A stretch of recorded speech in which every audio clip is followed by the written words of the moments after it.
Doctor साहब, आपको बहुत बहुत नमस्कार and I think it's a very good morning for you today. मैं तो आज मुझे अच्छा लग रहा है, नतीजों के लिए भी अच्छा लग रहा है, और अंजना जी और सुधीर जी दोनों बैठे हुए हैं, ये अपने आप में बहुत ही खुशी करने वाला विषय है। दोनों को नमस्कार। और मुझे लगता है जहाँ तक गुजरात का सवाल है, मैं बार बार कहता हूँ, पीएम केवल प्रधानमंत्री के लिए नहीं होता। पीएम का अर्थ केवल प्राइम मिनिस्टर नहीं होता है। पी से पसीना और एम से मेहनत होता है। और जिस प्रकार का पसीना और जिस प्रकार का मेहनत प्रधानमंत्री नरेंद्र मोदी जी ने परफॉर्मेंस के लिए भी किया है और कैंपेनिंग के लिए भी किया है, लगातार इतने वर्षों तक पब्लिक लाइफ में रहते हुए परफॉर्म करना और उस परफॉर्मेंस को आगे ले जाना कैंपेन में और उसके लिए पसीना बहाना, ये जो मोदी जी ने किया है, ये अपने आप में एक केस स्टडी होगा, नंबर एक। नंबर दो, देखिए, एक ट्रेंड सेटर इलेक्शन रहा है, चाहे वो हिमाचल का इलेक्शन हो, चाहे वो गुजरात का इलेक्शन हो। जहां तक गुजरात का विषय है, 27 वर्षों के लोग एंटी इनकम्बेंसी की बात करते हैं। यहां 27 वर्षों के बाद रिकॉर्ड टूट रहा है।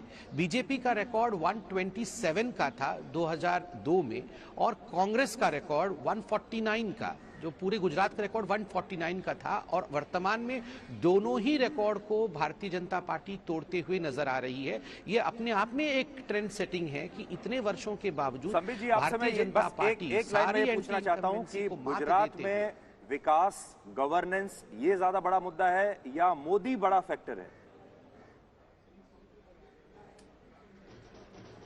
देखिए, मोदी जी के माध्यम से ही विकास और गवर्नेंस आया है, तो आप विकास को भिन्न करके और मोदी जी को अलग करके देख ही नहीं सकते हैं। दोनों का जुड़ाव है। मोदी जी ने परफॉर्म किया, मोदी जी ने डेवलपमेंट का मॉडल रखा। मतलब 2014 में भारत ने उसे स्वीकार किया। मोदी मतलब विकास, एक ही बात है। आप मोदी लिख दीजिए या विकास लिख दीजिए, एक ही बात है। नहीं, इसमें सही बात है। मतलब मोदी मतलब विकास, ये तो आज जन जन जानता है। मोदी क्यों बने? मोदी परफॉर्मेंस के लिए बने हैं, विकास के मॉडल के लिए बने हैं, और सस्टेनेबिलिटी। आप याद रखिए, एक दो परफॉर्मेंस देना ये कोई भी नेता दे सकता है। आम आदमी पार्टी ने एक दो परफॉर्मेंस दिया, बट एक लॉन्ग टर्म के लिए उसे सस्टेन करके रखना, ये अपने आप में चैलेंज होता है। ठीक है, मैं अभय जी से भी जवाब इस पर लूंगी, संबित जी। लेकिन हिमाचल क्या कह रहा है? हिमाचल भी कुछ कह रहा है? नहीं, बिल्कुल अंजना जी, मैं हिमाचल का भी विश्लेषण करना चाहूंगा, उससे भागना उचित नहीं होगा। देखिए, जहां तक हिमाचल का सवाल है, अभी मैं ईसी के वेबसाइट पे देख रहा था, लगभग 7 से 10 ऐसी सीटें हैं जो बहुत नैरो मार्जिन से चल रही हैं। कहीं 7 वोटों से आगे पीछे चल रहा है, कहीं 60 वोटों से, तो कहीं 100 वोटों से आगे पीछे का खेल चल रहा है।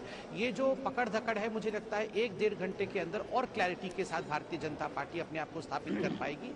मुझे विश्वास है कि सरकार हम बनाएंगे, हम जीतेंगे भी।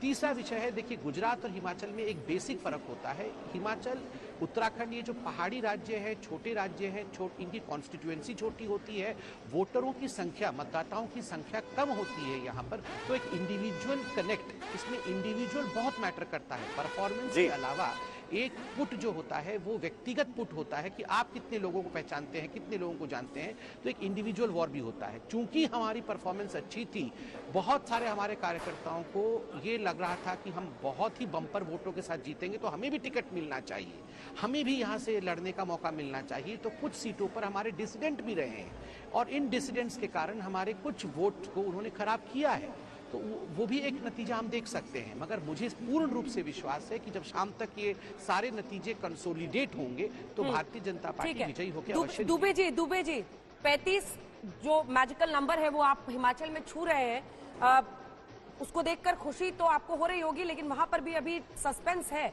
लेकिन नीचे जो गुजरात के आंकड़े हम दिखा रहे हैं सर, ये कांग्रेस पार्टी के लिए शायद सबसे ज्यादा जागने वाला वक्त होगा।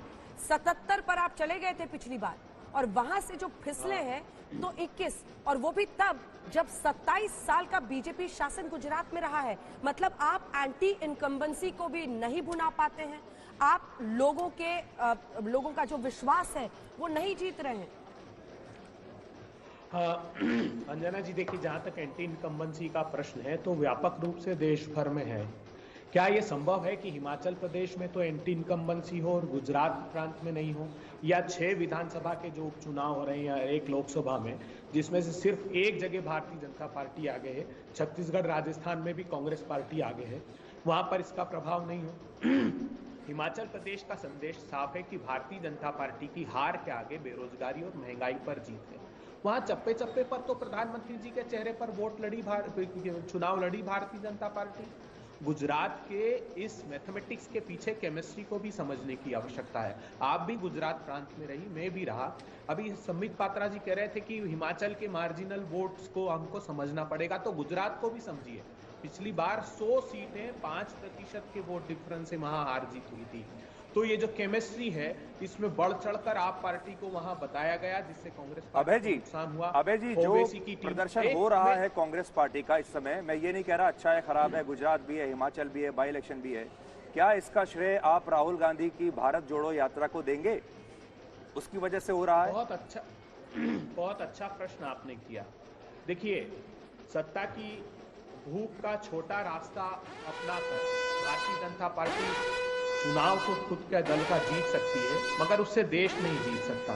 देश को जीतने के लिए एक लंबा रास्ता राहुल गांधी जी ने जो अपनाया है वही प्रशस्त है। क्यों? क्योंकि आप देखिए, सांप्रदायिक सद्भाव को बिगाड़कर, सत्ता का दुरुपयोग करके, एजेंसियों का दुरुपयोग करके, ये तो राहुल गांधी जी अपने 10 वर्ष के शासनकाल में कर सकते थे। जो तथाकथित बड़े नेता भाजपा के दिखाई देते हैं वो बौने प्रतीत होते, मगर वो रास्ता राहुल जी ने नहीं अपनाया। उन्होंने एक लंबा देश का प्रशस्त मार्ग अपनाया, और मुझे लगता है कि देश के जीत पर ही दल की जीत निर्भर करती है। मैं गुजरात का 1 सेकंड में विश्लेषण कर दूं, 10 सेकंड से वंदना दीजिए। मैं चुनौती देता हूं पात्रा जी को, क्या जहरीली शराब का विषय, अवैध शराब का विषय गुजरात प्रांत में नहीं था? क्या एक दिन उद्योगों की बिजली काटने का नोटिफिकेशन बीजेपी ने जारी नहीं किया? क्या मोरबी की घटना नहीं हुई थी? क्या 22 परीक्षा परीक्षा में घोटाले नहीं हुए? वो था।